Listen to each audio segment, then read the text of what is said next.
Voilà ko oynte Seydou Sow ko hattami kelo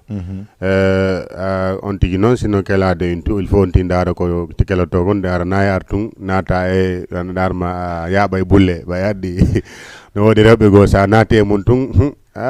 gonga ɓe hino ɗon de onon o innani woɓɓe ɓen ko no wadda ñomba kono ko fi kelogol wonɗon ɓe conseil de non ko ɗum misi ko wooli ko hattami kelo no wodi no waɗi so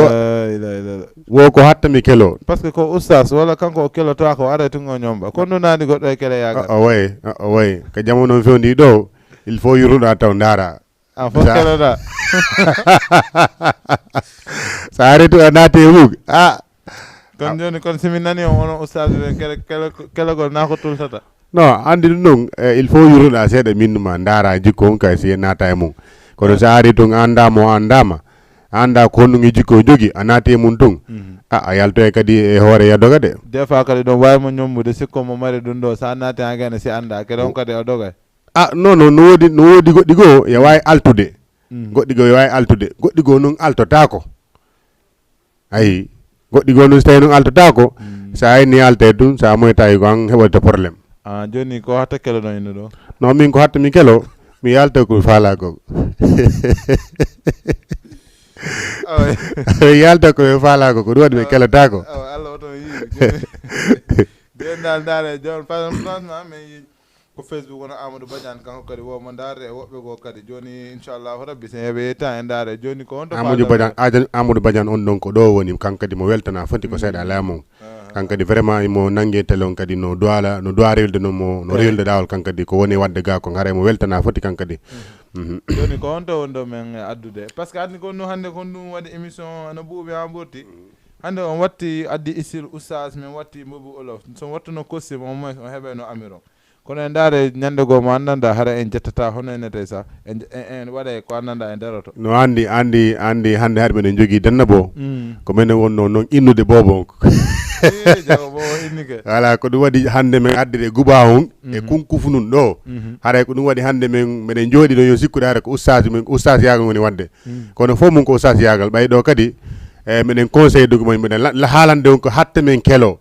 ko hatta hoɓɓe ko kadi kelo no woodi ko woni waɗi ko waɗi donc haray yahay kadi ƴetten kadi clip go kadi jonnen ɓe joni on jonata hay goto sina bobo mo innu ɗon on kon ko toon dédicace non on non ko kelotako Allah yo kelo eko heɓaka taw joni ko mbo ko toon dédicace on joni on innuno adda e question joni continue joni on jonna e question dara si woɗe trouvé ɓe joni haray question meɗen landi hande kadi koyngal ko linnite e pulal koyɗe haray ko ɗum min landi onon wonɓe darde o tele ɗo par ce que koyngal koye pulal kono sa nani pulal no e nder pulal no woodi pulal voilà pulal no woodi pulal no e nder pulal joni no woodi jungo no wolirte no woodi gite no wolirte no woodi noppi no wolirte no woodi hunduko no wolirte no woodi juuɗe ɗen e koyɗe ɗen fof joni noon hande meɗen landi ko honno koyɗe innete e pulal e juuɗe sa wattandiɗo haɗa omo resi par ce que ɓeɓe résilan hooliɓe kamɓe ɓe darne men joni koyngal ɓe kollana men ko écran e juuɗe ɓe waɗa ɗo ene wota koyngal ngal dampu men voilà joni en wawi en landiɓe ko honno koyɗe innete e pulal koyɗe koyɗe joni mbiɗen heeɗiti joni ko honno dambatama e joni yahen kadi ka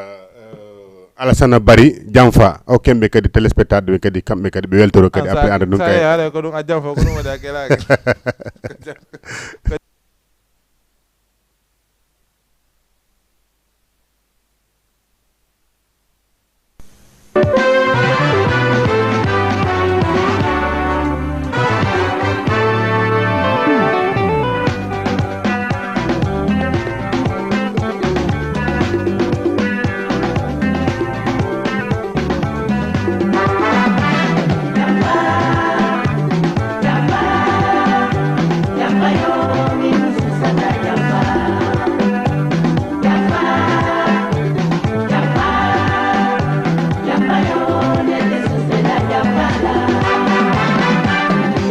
aldigale ko sunna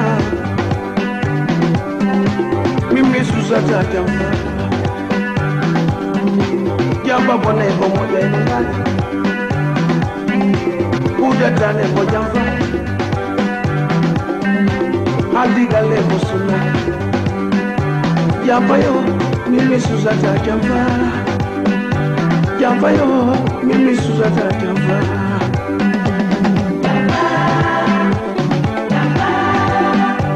Jamfa yo, Mimi Susata Jamfa.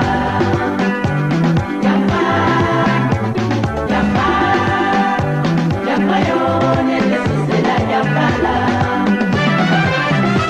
Bono Degal ko Jamfa. Jamfa jodo dal modia. We Jamfa, Mimi Susata Jamfa. Jamfa bone ko mojeno. Anari Jamfa. Jamfa digal. Nari Jamfa. Mimi Susata Jamfa.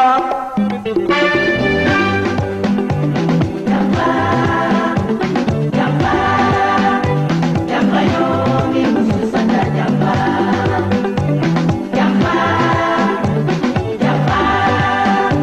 Jamfa yo, Nete Susela Jamfa la. Allah bonna yo bonna. Iya de gano do ayo feu. Se hati e go wodi do no. Dari ku de dale ko Jamfa. Wonda e bodo go Jamfa mandari. Jamfa dembo ko Jamfa. Jamfa jemma ko Jamfa. Jamfa bimbi ko Jamfa. Jamfa kiki ko Jamfa. Jamfa nyaloruma ko Jamfa. Godo Jamfa ta ko mo ko tata. Baye yadi na.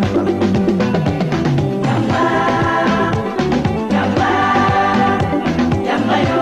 Mimi Susata Jamfa.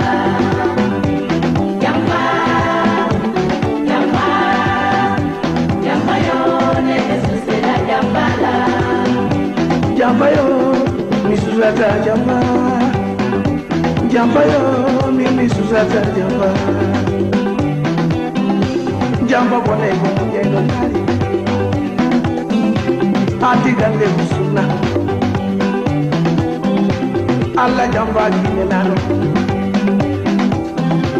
Kude tale ko Jamfa. Afrika ta Jamfi hore mo.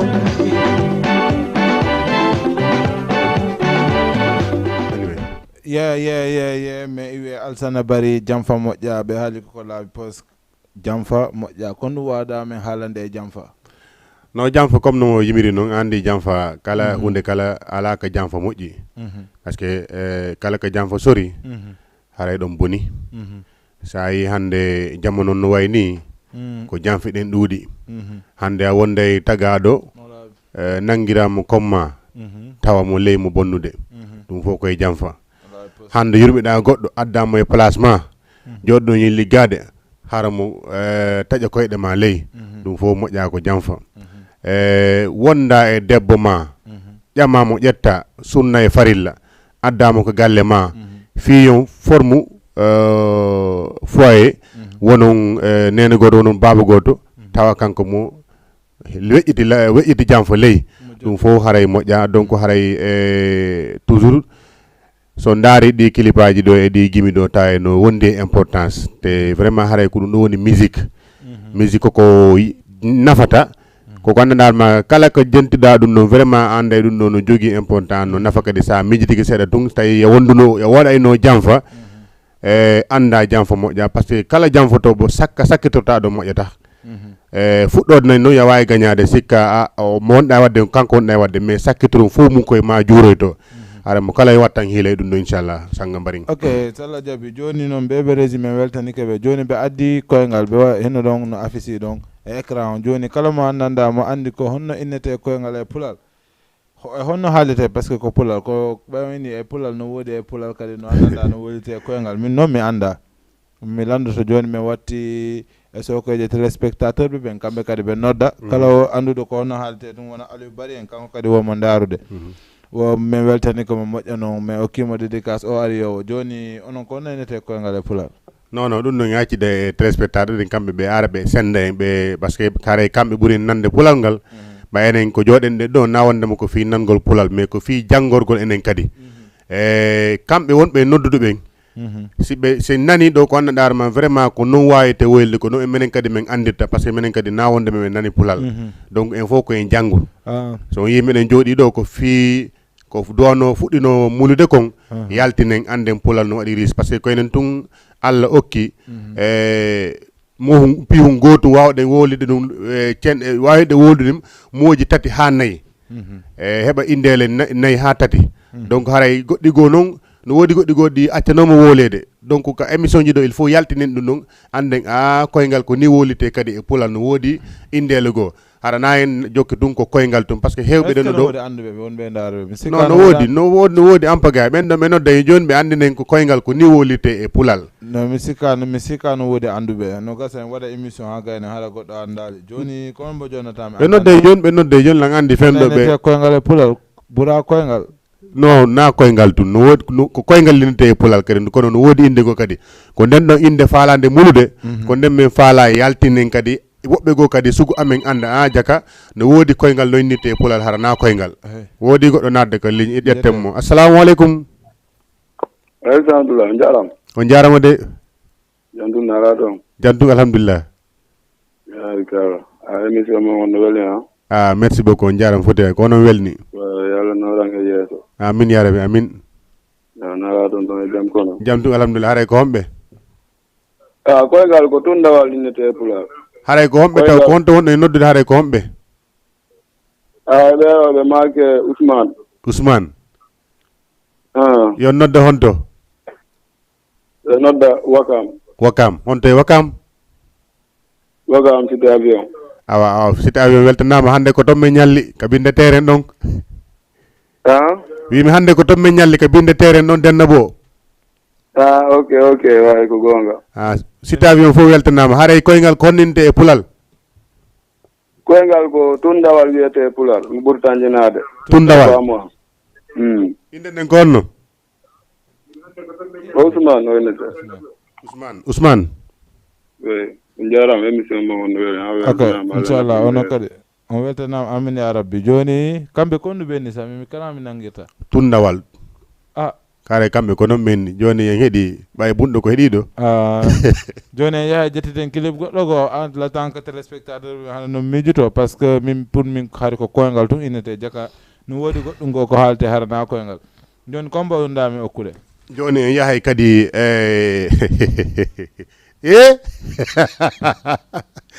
en yahay ɗo kadi ko ɗarama ko ɓooyi ɗum ko musique mon ɗarama fulɓe men no andi musique on sénégalais ɓe no andi zayro ɓen mine andi par ce que mamaya ko yetta ko ɓooyali ko ɗumannide ɓooyali mballa ko yetta ko ɗum fof ɓooyali ari avant num ko musique zayro ɓen jentitono joni en yahay joni kadi groupe mawɗo molanaɗo wiyeteɗo Loggedo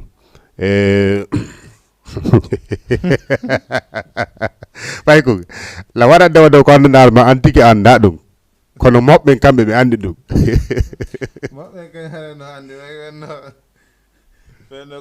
mayin Loggedo Salomon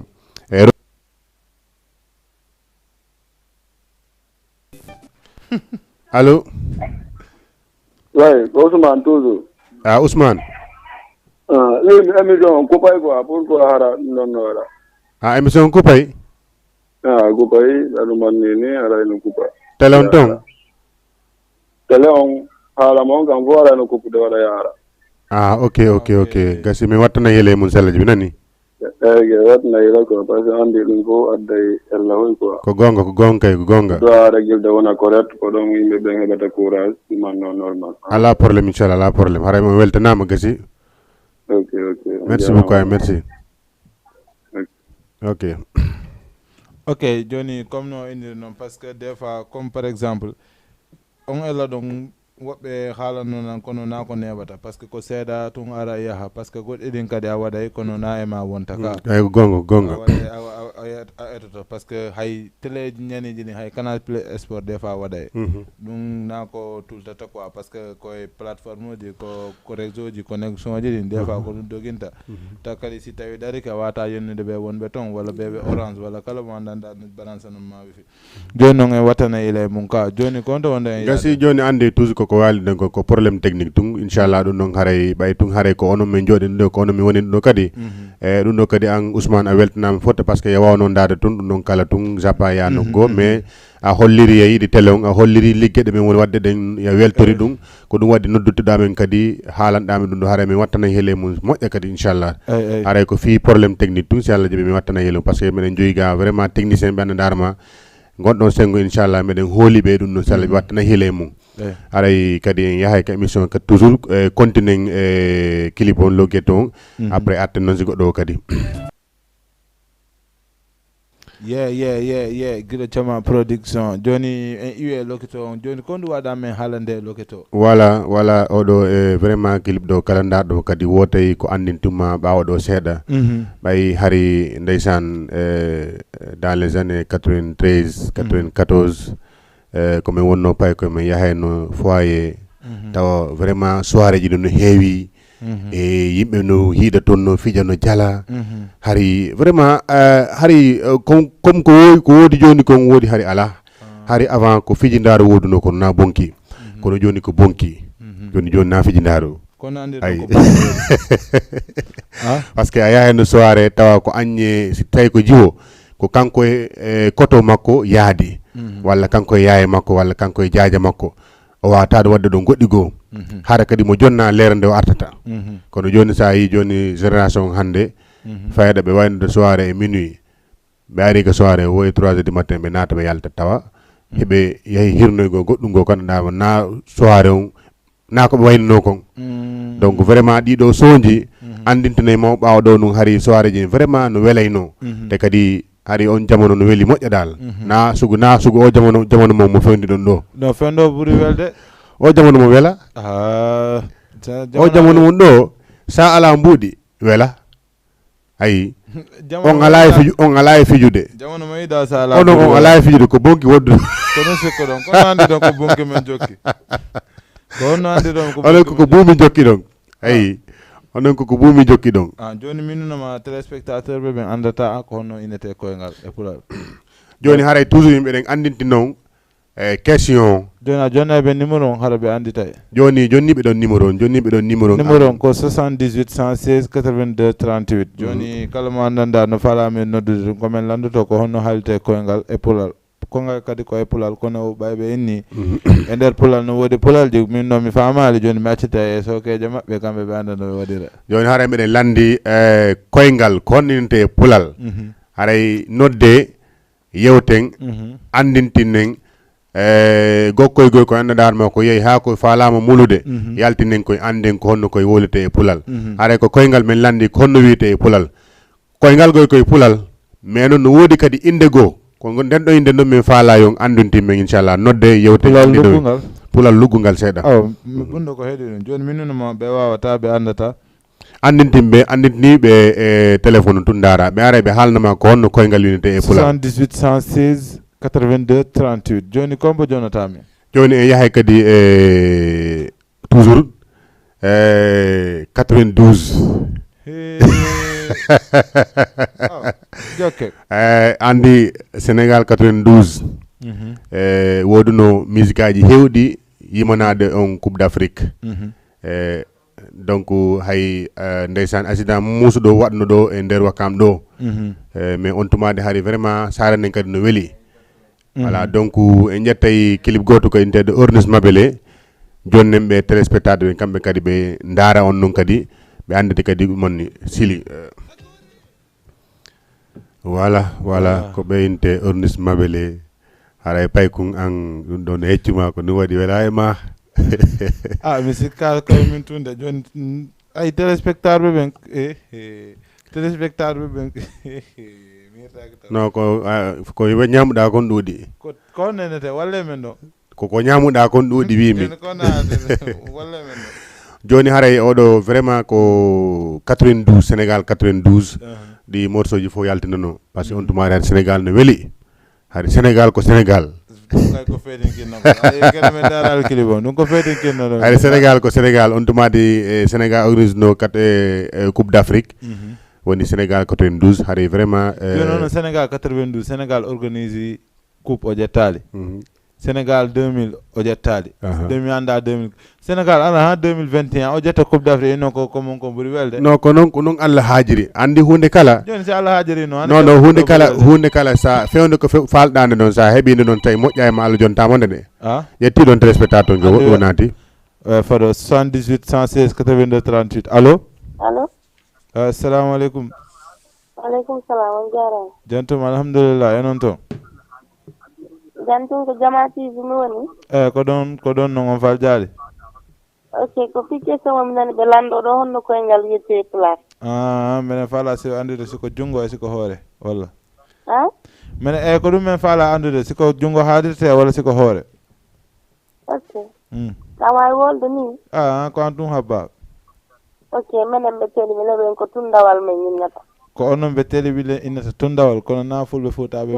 tundawal men yinnata ɓentini ko innugol koyngal mawɗo amen landiɓe taw ko honno ɓente e ko honto ɓe woni noddude awa ɓe nanore ɗon ko honno endete ɗon e honto wonde e noddirde allo no gasa ɓe dogi allo wimi haray ko honno makete ɗon e ko honto wonɗo e noddude min ko Isatou Bella Diallo minnete ela Wakam awa on tawi Wakam yewtidi ɗon e maɓɓe ɗon kon tawi Wakam wonɗo Mbul Wakam Mbul jakam woɗɗaɓe on anditiɓe ka anditiɓe reedi ɗon o joni naɗo anditiɓe tun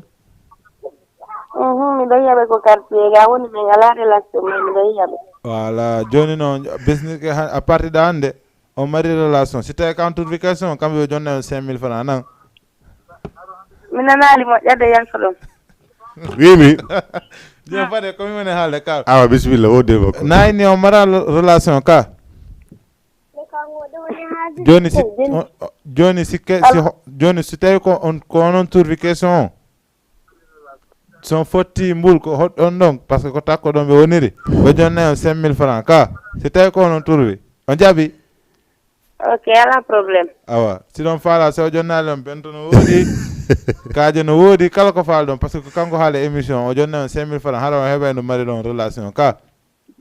ok ala probléme awa joni faade mi anda e réponse on sallah jaabi ko siko tundawal e siko hoore innete e siko juuɗe awa ala probléme merci beaucoup joni hara Isatou a weltanama nani ok la waytorade dédicace bien sûr toro ko falɗa heɓay ok ko Binet mi faala Binet hombo e morso makko mo waɗan ɗo lawo ɗo layiɗi e wonu tum Binet mo waɗɗo wo layiɗi merci beaucoup gasi a heɓay Binet inchallah heɓay Binet ok eyyi joni meɗen faala yejjutude honno enete yoro par ce que on torino nane Ousmane Paykoum eyyi joni en yahay ƴetten Ousmane Paykoum hokke mo maître jo mawɗo molanaɗo coiffeur de wonɗo ɗo inteɗo Yero ko yorenoɗa Fembay kanko ko Fembo o haray min ko koye mi andirimo de mi anda noon ko ɗum andiɗɗa o haray kanko mo weltana vraiment e kala wonɗo ɗon fewno ɗo si tawi moɓɓe no ɗon kamɓe kadi ɓe weltana kala wonɗo ɗon fewno wonɗo e darde émission no weltana wono reni e kala arayo ɗon siiɓo kasum ata haray no weltana Yero Diallo ko an ƴetta o morso ɗo hokkamo aran kadi non kanko woni sodude warga sukkaro no anda mabɓe a pottinay noon bagage ji ɗon seeɗa heɓano ɗum on way ladde koyɗe maɗa ɗo yawi ha worti joni Ousmane Paykoum ka may ƴetten Ousmane Paykoum jonnen mo Yero Diallo kan kadi o weltoro kadi arten kadi ka plateau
ye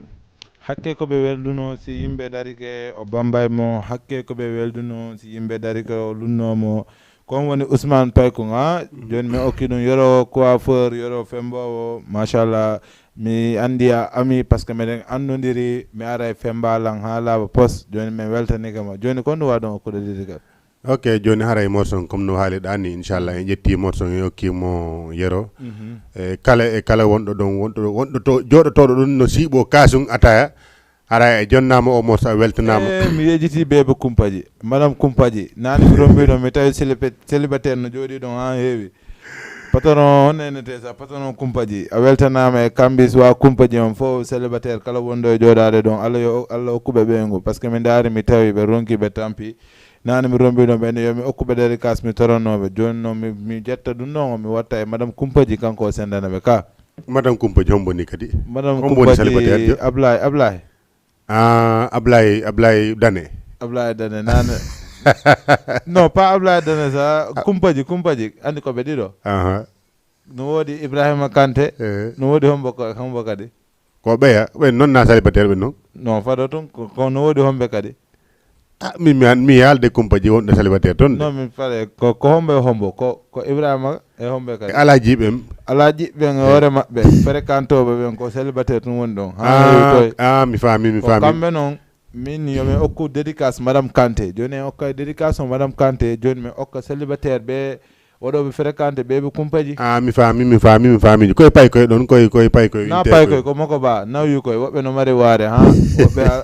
ala ɓen mi anda ɓen ɓe wolla wolde ɓayla gandi kumpaji en e wonɗoɓe fréquenté ɗo ɓen ko moko baɓe tun paykoye ɗuuɗa e maɓɓe célibataire ɗuuɗa e maɓɓe joni noon sa haynianga hokkude célibataire de maɓɓe il faut mi landuma ko hombo par ce que mbiɗa andi toon paykoye kadi no toon aray koye ɗon paykoye ko ɓeydita koye kono na eɓɓa koye ɗon koye paykoye ɓeydite ko Souleymane en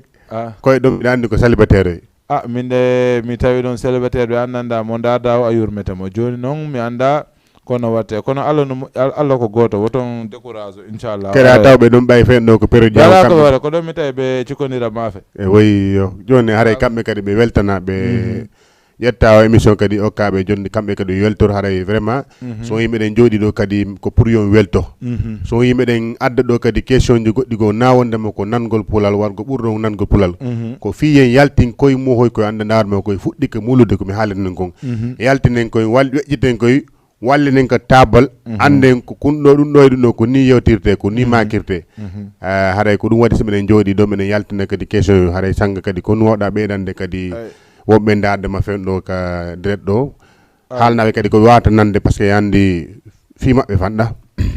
fanɗa ko ɗum waɗi ɓay fen ɗo ay sa heeɓi a waɗa an yona ɓay on noon heure on hewti ko gasata dañuy jaar foofu rek di remercier suñu mbokku sénégalais yi nga xamante ne ñoom ñu ngi ñuy seetaan di ñu bàyyi xel ñuy am mbégte contentement bu baax a baax gis nañ seen ñaan gis nañ seen encouragement macha allah kontaan nañ ci yéen bu baax a baax rawatina ñun ñaar nii parce que tey sama compte TikTok macha allah kontaan naa si bés que tey si laa am 1 million j'aime macha allah yàlla na yokku amiin tey lépp daanaka pël la mais sénégalais ñoom ñoo si ëpp ñoom ñoo koy aimé ñoom ñoo koy partagé kon tey su ma demee ba toog fii rek war naa leen delloo njukkal kon kontaan naa ci yéen bu baax a baax yow tamit looy wax boo amee loolu. waaw léegi dañuy dem si benn yahay e morso gooto kadi okke mo Isatou Pali bari Ijatou Isatou Bella depuis Mbul okke mo Binet mo torino Binet kanko kadi okke mo Binet o ndaara o weltoro aray boole koye so tawi no bindema pottin koye wawa amude moƴƴo ɓayla andi Isatou ɓen kamɓe kadi haray koyɗe ɗen no a sikkay no wuja honno ɗe koɓen de laalo kon kono wala kono nenete laalo e fola ɗon haali laalo kono min ta nama kono woni nama laalo ɗa ɗo ladde ɗa ƴetten binen jonne mo Isatou kanko ɗo weltoromo fota arten e kala wonɗo e darde émission haray kadi ñu ƴetta o Binet ɗo jonnama yo weltor arten kadi ko o weltanama Binet o okkama ɓe wonɓe Mbul mais nion so tawi on turvi ɓe jonna on 5000 ko Ibrahima ɗo koto Ibrahima jonnata on 5000 on woton ano na on fotta e Mbul janggo sallah jaaɓi joni son foti jonnoɓe so tawi noon ko kamɓe turvi ka parce que hewti ko wayno nderte no joni so ɓe trouvi mi yahana 5000 kama joni naala mi jonna ɓe ɗum na pro en tout cas da son yiidi ko en jonnuɓe 5000 gasi joni sen yiidi enen kadi sen yiidi ley ɗum na probléme sen yiidi ley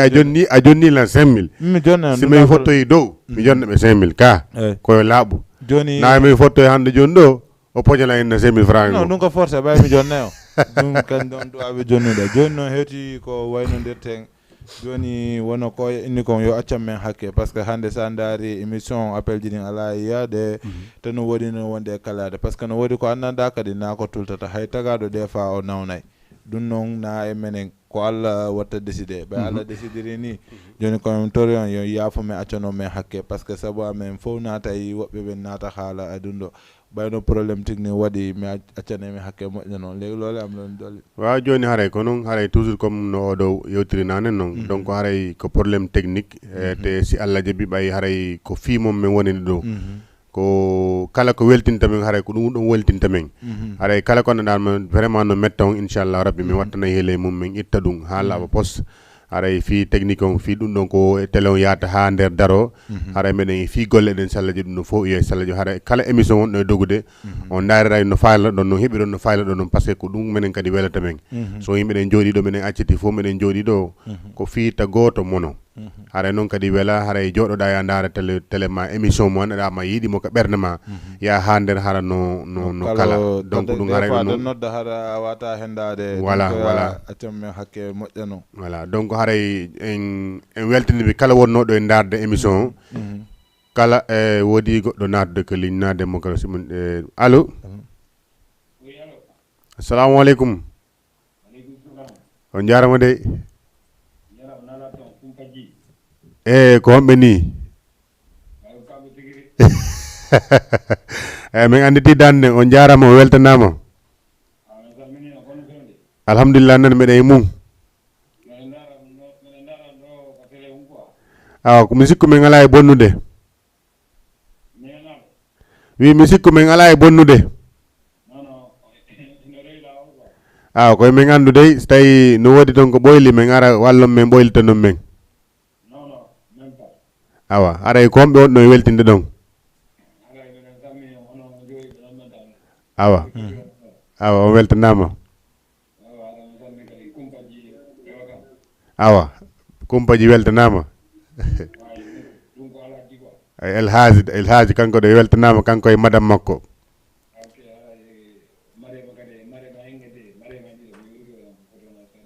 mariama maɓɓe fi maɓɓe ko dow fanɗa awa haray ko honnum fa on nani question taw min nanali question nde question on hon awa question meɗen landi ko honno koyngal koyɗe wowlirte e pulal ok min ari kadi o on dogi taw hara min ari awa yettana fere mum quoi ayi ga awa gasi ala probléme haray joni meɗen habbi on inchallah ok watta e ɓamo merci beaucoup awa haray ko mortombo falɗon ɗon hara ɗon ɗon petit yero quoi petit yero ha voilà gasi ala probléme heɓay petit yero so Allah jaaɓi ok goto mbaɗata mi welki kadi wondiɗo ma ɗon o Sanga Diallo on wertaɗama ok merci merci beaucoup ok joni haare enen waynodirde joni ko honto jokkirtomen wawi joni ko toujours komi haali nanen kon joni ko weltande ko kala wonnoɗo e darde télé on Jama TV émission weltare fulɓe ara onon kadi on weltanama on jarnama min ala joddi mum par ce que hande kala naatoɗo ƴettuɗo ɗo mbuku mum naati ɗo wona min jonnimo wona an jonnimo donc kala ƴettuɗo mbuku mum naati ɗo ko polal mi wolanma ko ɗum goy ko ɗon laɓɓi par ce que komi nani kon haara woɓɓe goy kadi ko ɗum nani ko ɗum waɗi mi faala yon laɓɓi voilà kala ƴettuɗo mbuku mum naati ɗo haray na an jonniɓe na min jonniɓe te ko avec plaisir ɓe naatiri donc haray ɓe weltana ɓe jarna par ce que hayso ko 100 francs ɓe naati ga no woodi ga on 100 francs jarno mais noon ɓe acciti on haaju maɓɓe noon ɓe naati e émission pour weltanogo en fi jarnugo en haray kamɓe ala joddi maɓɓe haray vraiment kamɓe kadi ɓe weltana ɓe jarna donc haray en jonneɓe rendez vous à partir de dimanche arawɗo kadi joni l'heure ne joni men changi joni haari ko 19 heures min fuɗɗoto joni min puusi ha joni si gueƴe ɗen juulama woni 21 heures min fuɗɗoɗo joni émission haray kala nanɗo kadi yo andi non joni haray nayon jooɗo e 19 heures habbo ɗon min on yetta min sikkon haray goɗɗum toujours émission inchallah waɗay par ce que ko fimon woni min addude ɗo kala ko min nangi si lerde yoni tout si Allah jaaɓi habbeme men e garde par ce que programme ɗin kadi fen ɗo no heewi ga te toujours nangue telon kadi toujours on yeey ko ɓurta weltinde si Allah jaaɓi haray minen hiwro ɗon kala wonnoɗo e darde télé on donc innon kadi on accam men hakke kadi wonno e panode kon haray inchallah technicien ɓe ɓe mum ɓe walla en ha inchallah weltoɗon si Allah jaaɓi haray sanga an kadi kon wawɗa waynode ɗon kadi yahe ɓay joni ɓay a wayni ke joni mi ala ko mi dewta sina torogol duwa yoɓe waɗan men duwa kala ko andanda koko moƴƴi Allah hawta men Allah fermana men kata udita arsike franchement comme no ɓe inni noon par ce que min daari min tawi e 19 on raɓɓiɗa ta hawrira e wadde juulugol ngol ta on tigi ala ɓuuri juulugol joni c'est tous les dimanches à partir de 21h 22h inchallahu rabbi min respecté te kadi kala ko annanda hari ko ella inchallahu rabbi min wattana yila par ce que c'est pas normal mais on tigi wata hay fos joni noon inchallahu rabbi min wattana yila ɗo e min ɗuɗɗin haala no bay ko yeru komin bonni kon tun yoni joni en jonnuɓe dédicace joni rewren ɗon ha dimanche joni en waynudal e Karim Soulay hara noon nayon sulude kono jendide ɗum daaro welto ɗum hara nayon sulu par ce que son suuli ɗum waƴata joni rendez-vous dimanche prochain inchallah à partir de 21h voilà enen e mon yaaden kadi koko woyi ɗon wassalam. Ok, merci beaucoup.